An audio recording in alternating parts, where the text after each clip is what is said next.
Pastor Ed here with Daily Devotions for Tuesday, January the 23rd, 2024. Kind of branching out, building on my theme from this past Sunday. It's not about us, even though I really didn't get into the whole idea of our self-centered and self-centeredness. I had done some research, came across some interesting things that I'll probably share with you this week as we kind of expand and explore that whole idea. Came across this in a piece written by a fellow by the name of Robert George, an editorial page writer of the New York Post, that he entitled "The Worst Generation." I think it was Tom Brokaw who wrote the Greatest Generation, as I recall. But this George wrote, "The baby boomers are the most self-centered, self-seeking, self-interested, self-absorbed, self-indulgent, self-aggrandizing generation in American history." Well, he doesn't mince words, does he? Many churches today are filled to overflowing, he says, with those who want their ears tickled with the myths of easy believism and so-called positive thinking. They come to have their egos fed, their sins approved, not to have their hearts cleansed and their souls saved. They only want to feel good, not to be made good. Tragically, such myths serve to religiously insulate people from the true gospel and drive them even further away from the Lord. And then there was a fellow by the name of John Kessler, who pastored for many years before becoming a professor at the Moody Bible Institute. A number of years ago, he wrote a book called "A Stranger in the House of God," chronicling his experiences in various churches over the years. And he's in that book he wrote, "Most of the Christians I know are disappointed with their church, finding it either too traditional or too modern. The sermon is either too theological or not theological enough. The people are too cold to one another or too cliquish. In the end, the root problem is always the same. It's the people."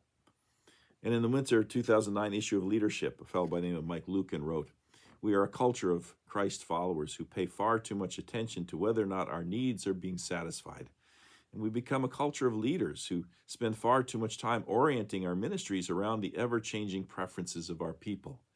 As we mature in Christ, might the goal be to develop a gut-level instinct to give less attention to what we are not getting from our church? Perhaps a step on the way to growing more Christ-centered is to accept our dissatisfactions instead of assuming they have to be resolved. Churches that spend too much time alleviating their people's dissatisfactions may be nurturing a self-absorbed attitude of the heart that needs to be nailed to the cross," he writes. "To authentically lead people into deeper apprenticeship with Jesus, we must graciously and rigorously confront the raging selfishness that is alive and well in all of us." Somebody said this: "A self-centered life is totally empty, while an empty life leaves room for God." And perhaps you remember the movie Groundhog Day. Groundhog Day is going to be coming up in a week or so, a couple weeks. In that movie, Bill Murray played Phil Connors, a self-centered religious weather reporter who keeps experiencing the same day over and over and over again. And it keeps repeating itself. But at first, when he realizes it, he starts to take advantage. He knows what's going to happen. He knows what he could do, what he could get away with.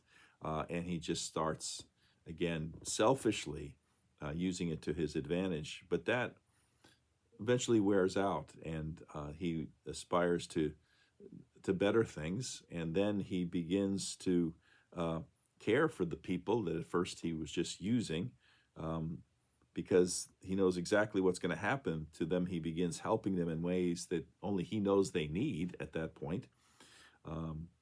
And it ends up that he finally breaks out of this cycle. But that idea of being selfish, I think we're going to talk about Groundhog Day again later in the week, but in a slightly different context.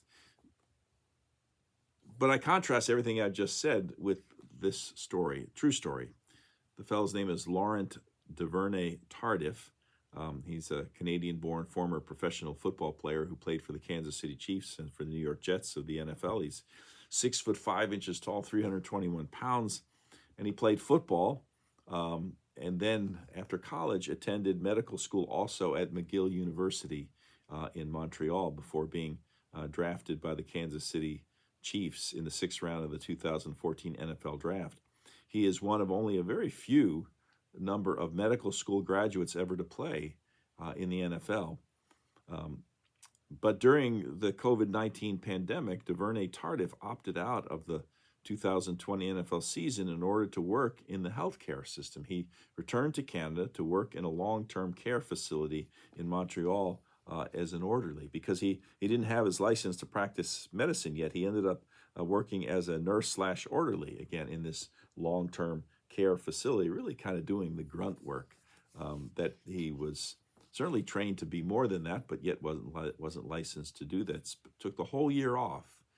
What a contrast to the selfishness that I was just talking about and that has been observed in so many of us.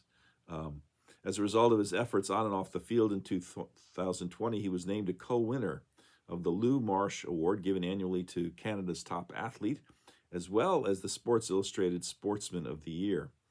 On July the 10th, 2021, Duvernay-Tardif was named the recipient of the Muhammad Ali Sports Humanitarian Award at the 2021 ESPYs for his decision to opt out of the 2020 NFL season to help fight the global COVID-19 pandemic in a very simple, humble, utilitarian kind of way as a nurse orderly.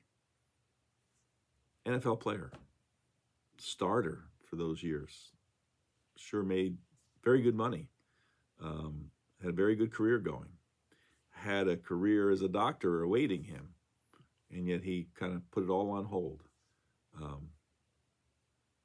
Because on some level, and I don't know whether he's religious or not, he knew that it's not about us. I think I'm going to keep talking about that this week, and I hope you join me. Hope this is a great day for you. We'll talk to you again tomorrow. Bye-bye.